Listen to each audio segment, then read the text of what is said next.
24 घडामोडी, श्वास चालू घडामोडींचा।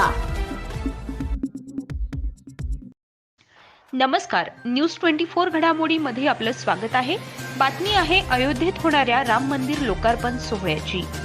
अयोध्येत होणाऱ्या राम मंदिर लोकार्पण सोहळ्यास नागपूरचे प्रसिद्ध शेफ विष्णू मनोहर हे 7000 किलोचा हलवा तयार करणार आहेत।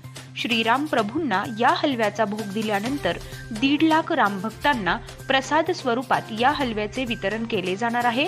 हा प्रसाद एकाच वेळी तयार करण्यात येणार असून त्यासाठी देशातील सर्वात मोठ्या आकाराची कढई तयार करण्यात आली आहे।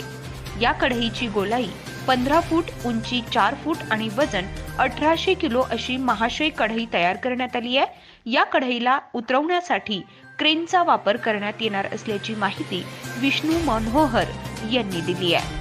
तर काय सांगाल, राम अयोध्येमध्ये आपण प्रसाद तयार करण्यासाठी जाता, काय उत्साह आहे, कशा पद्धतीत तयारी आहे? खूप उत्साह आहे आणि जवळपास 500 वर्षानंतर प्रभू रामचंद्राला त्याचं घर मिळत आहे आणि एवढा सुंदर जो क्षण आहे तो आपल्या परीने मी पण साजरा करतो, म्हणजे आम्ही नागपूरवासी साजरा करतो असं म्हणता येईल। आणि इथून आम्ही एक मोठी कढई, 15 फूट डायमीटरची कढई, तिचं वजन जवळपास 1800 किलो आहे आणि क्रेनने तिला उचलतात। ही कढई पूर्णपणे बनवून अयोध्येला जाईल आणि अयोध्येमध्ये याच्यामध्ये प्रसाद बनवला जाईल।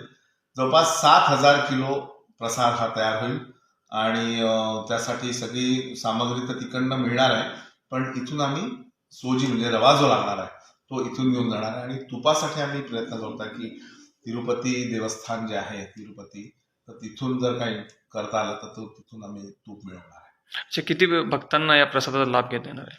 जवळपास 1.5 लाख लोक किंवा त्याच्यापेक्षा जास्त लोक याचा लाभ घेऊ शकतील असं मला वाटतं।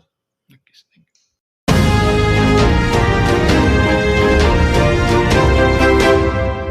न्यूज 24 घडामोडी, श्वास चालू घडामोडींचा।